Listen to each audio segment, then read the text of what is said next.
Today we've got something special. I am on my way right now to go and get fitted and fixed just like the Tour Pros.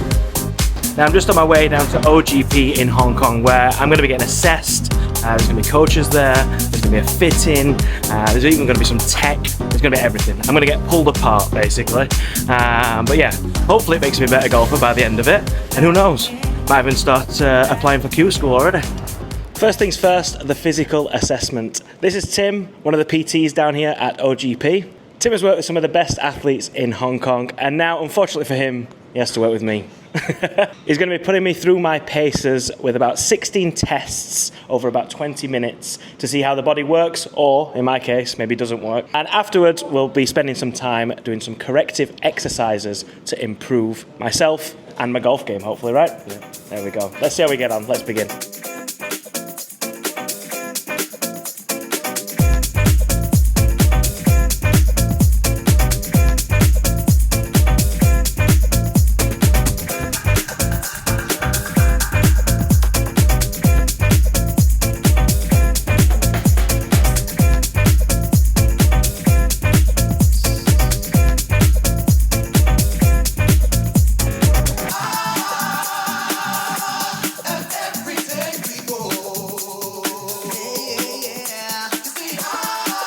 This has failed, red. So that's my fitness handicap. What does that mean, Tim? So that's the difference between your actual handicap and a fitness handicap. If your fitness is higher, that means you're getting a high injury rate when you're playing golf. Right, Yeah. interesting.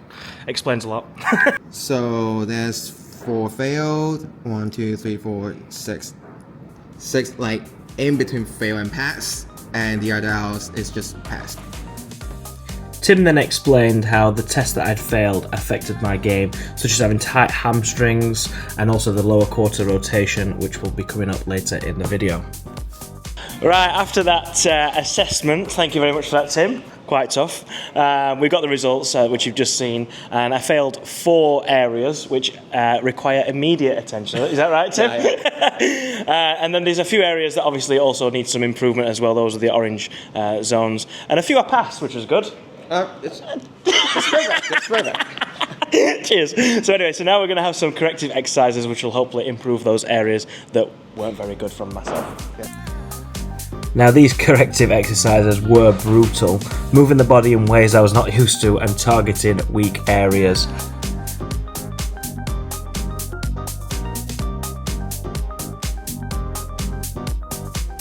Honestly, this was one of the hardest things I've done. My mind was saying lift the leg, but the leg was saying not today, pal. I can't. There you go. Let's go. Same thing. Really cramp. Yeah, you need to do it back like it. Right, let's try it now. 10 times. Let's go. Well, that 1, 2, 3, 4, 5, 6, 7, 8, 9, 10. Fucking hell, that was tough.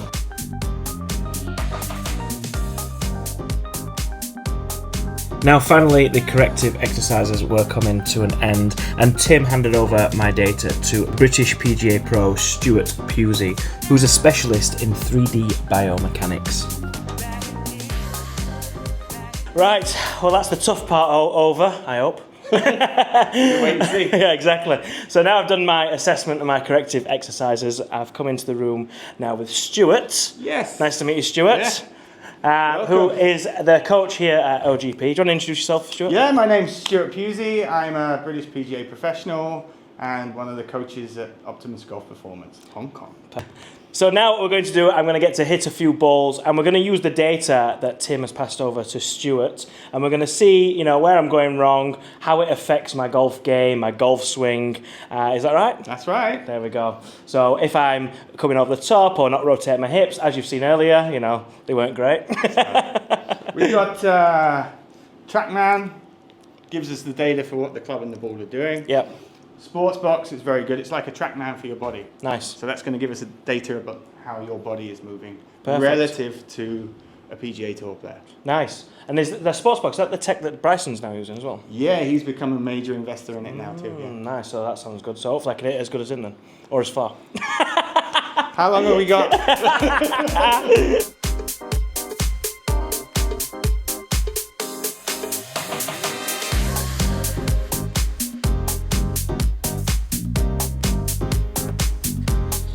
Normally I pride myself on my irons, but today was rough. Stuart had me hit a few 7 and 8 irons to capture some swing data. Cue the shanks. Oh, he just says it and then he shanks it. I've got shanks.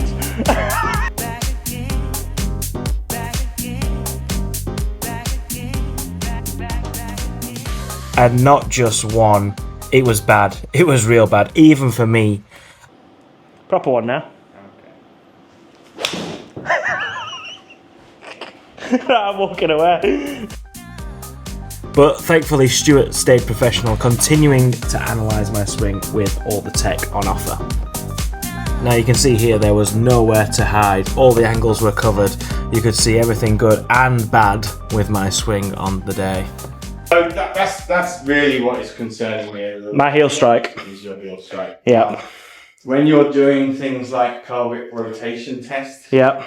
and the overhead deep squat, Yeah. Basically what we've got to figure out, Luke, is why the club starts here Yeah. and it gets there by the time you hit the ball, right? Yeah. Now, obviously Sportsbox, what I like about it, as I say, it's a Trackman for your body. Yeah. It can start to offer glimpses as to why, right? So when I saw you do the overhead deep squat and I saw you try the pelvic rotation and a little bit with the S posture too, Yeah. I immediately thinking about this region. Yeah. Right now, one of the most common causes of heel strikes is what we call thrust, which is the pelvis moving too close to the golf ball, right? So if the pelvis is moving close to the golf, it's moving into a spot where we want the hands and arms to come down into. Yeah. So that kind of forces you away. So that's your pelvis thrust at impact right there.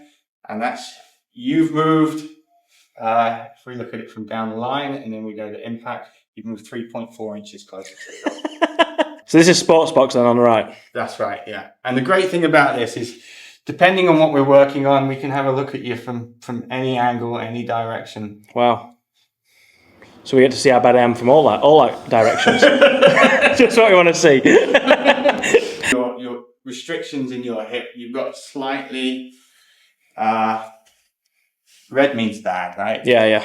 Right? Red means it requires our attention. Yeah. If you're at yellow, you're close to what a PGA Tour player is doing. Right? Obviously, if it's green, then you're within the parameters of what PGA players do. Right. So it's very red today. Red and yellow. I'd take yellow. If someone is struggling with the shank, right, this is really what I'm looking at. Yeah, of course. If we can start to improve this number, and this is where I'm going to do a bit of work with you now. Yeah, nice.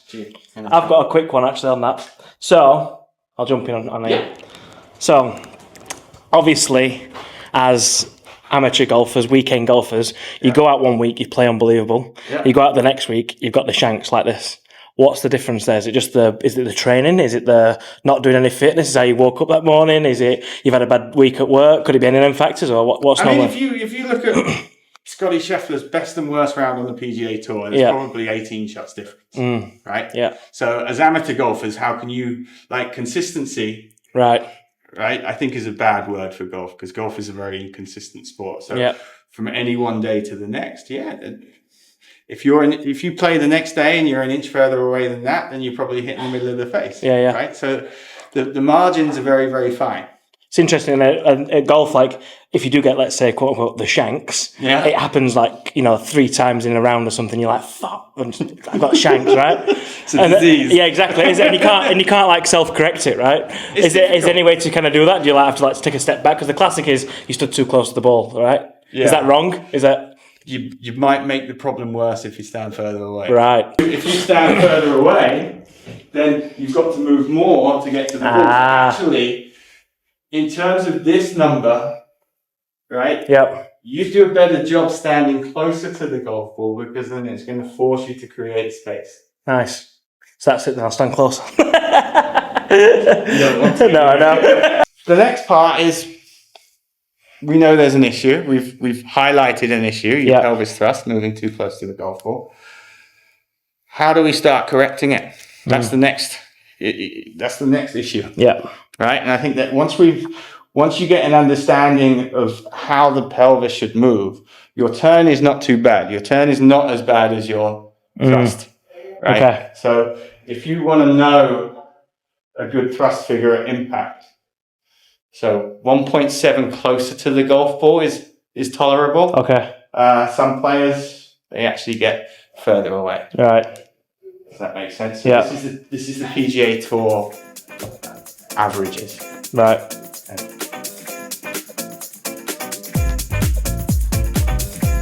Now Stuart began the tough part, correcting my issues. He had me think about using my feet to jump, focusing on thrust and weight distribution. Then came the training aids, making it look easier than it was. Stuart jumped on the board and showed me how it should be done, transferring my weight and using my feet properly.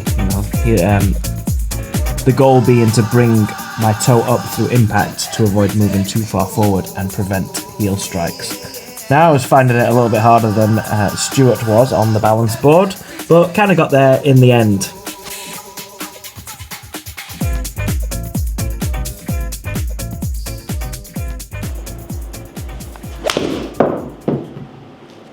That felt good. Closer.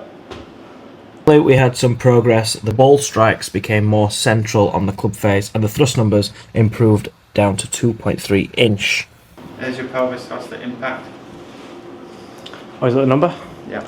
So That is getting closer to where the PGA Tour. the best number I got on the day was 1.9 inches of thrust, which is close to the PGA Tour 1.7 inch, so I was happy with that. Apologies first of all for some of those shots. You get what you get, right? Hit that wall more than a bit screen. Anyway, there'll be lots of shanks today, but that just says everything about me, my pelvis thrust, right? Yeah. You're moving your pelvis into a spot where the club needs to be. So not very good, but yeah, thanks for that, Stuart. It's been fantastic with all the tech, being able to look at everything, slowly improving. Just thrust figure is coming down. Exactly. Just need a season ticket now for lessons, so I'll be free. Okay. Welcome back anytime. Yeah, cheers. But yeah, now I can use all the information, use the exercises that you've taught me, toes up and all that kind of stuff, and then hopefully I can improve and not shank it as much. Yeah, let's hope. That's the aim of the game. Right, now we've finished the gym session, the lesson, the tech, the AI, sports box, all that kind of stuff. It's now time for the tour level fitting. So Alvin over here is going to fit me out and let me know how bad I'm hitting my golf clubs and the reasons why. Probably the wrong shaft, the wrong club. Fake shaft, by the way. I've got the fake Ventus shaft in, which we did on a previous video. Alvin's already looking at me disgusted with this, right? Yes. So we can see here we don't have the Velcro technology from Ventus. And then we can see it's kind of fading off. Okay. The paint job's coming off. Yeah, the paint job's coming off.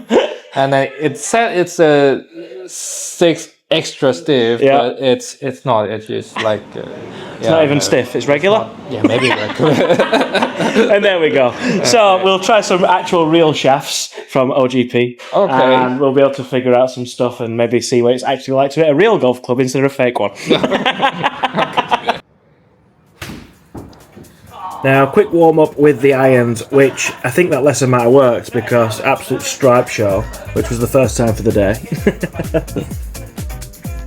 But then it was time to test my own driver, the Japanese Srixon ZX7 with the fake Ventus 6X shaft that we previously bought on other videos and put together. It had a low flight, I was missing it left and right. Alvin was asking me, what's my usual shot like off the tee? I said, to be honest, this is not far off it. All over the shop.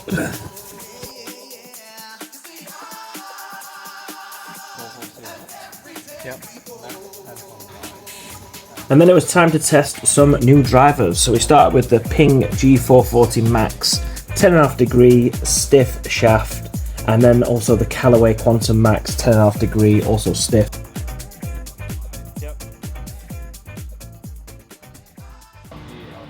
Now, the first drive with the Ping tugged it left, standard, but basically Alvin was asking me, you know, what do I want in terms of feel and sound. Apparently that's a big part in getting people set up with drivers. I did not know that.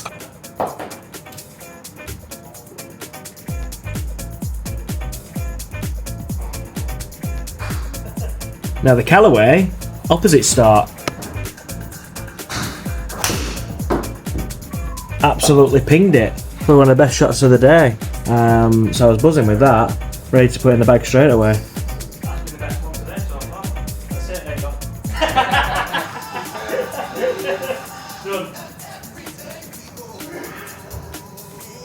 I definitely felt like I got on a lot better with the Callaway than I did the Ping. Here you can hear me describe in very technical language to Alvin the difference between the drivers and the feel that I had. This one felt obviously better. I think actually the sound of that one hit as well. Like, yeah, that one's a bit like a... Yeah. Don't think I'll be getting a job anytime soon. But then Alvin brought me over to the data on the screen and we had a look at, and the launch angle was way down. Now he was telling me it needs to kind of be between 14 to 17 degrees, and I'm over there at like 7 and 8 degrees. It's shocking. And also too much spin, a classic amateur problem. A lot of people out there will have the same issues. So Alvin lofted up my driver by 2 degrees and swapped in a graphic design stiff shaft. Okay, but I locked it up. Okay, so it's now actually 12.5 degree driver. Wow. Okay, with graphic design. So this graphic design shaft apparently helps with getting the ball into the sky. So let's see if it can work for me. Oh, wow. That's it, done. It went in the air and straight. Will it lose distance because it's a higher degree now as well? A little bit or not? Maybe. It shouldn't be. Oh.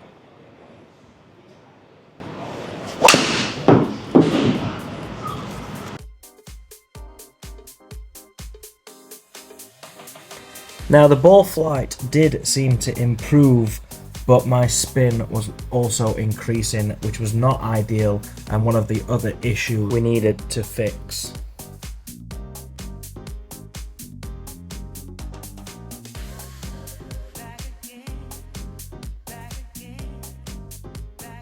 So it was back over to the computer where you could see the launch angle and the dynamic loft as well as the backspin that it was creating. So a couple of improvements, but also the backspin had gone way out of control.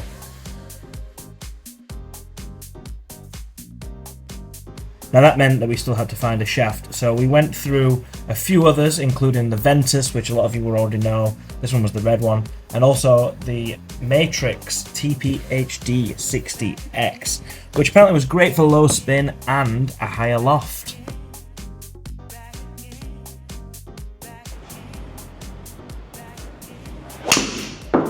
That's better. Now that seemed to work, as you can see here. A lot higher, a lot straighter, finally, a lot more consistent, felt nice as well. Oh, now then. Is that it? Finish, we found the one. Now with that done, Alvin then moved on to the driver head to see if we could tweak it a little bit more. So we went to the Quantum Triple Diamond Max 10.5, which is a low spin version of the Quantum series. Unfortunately, the first shot was pulled left, but then we might have had a breakthrough. Solid strikes. That felt good.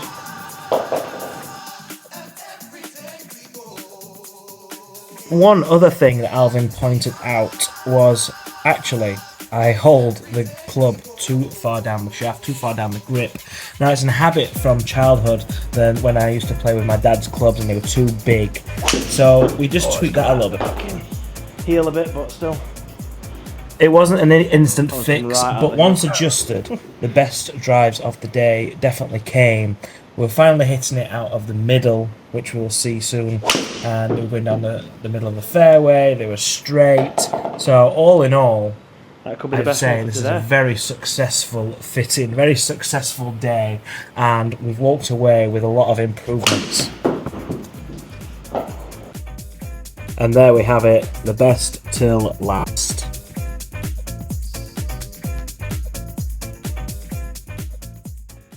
Well, thanks for that, Alvin. Cheers. A lot of good insights there. I mean, what you've been saying is very consistent throughout the day. So, you know, with Stuart and obviously with the training, the issues I've got are very consistent. I suppose that's a good thing. Easy fix, right? Easy fix, yes. Yeah, cheers. Thanks, Alvin. Yeah, cheers. Well, and there we have it. Just been fitted and fixed like a tour pro.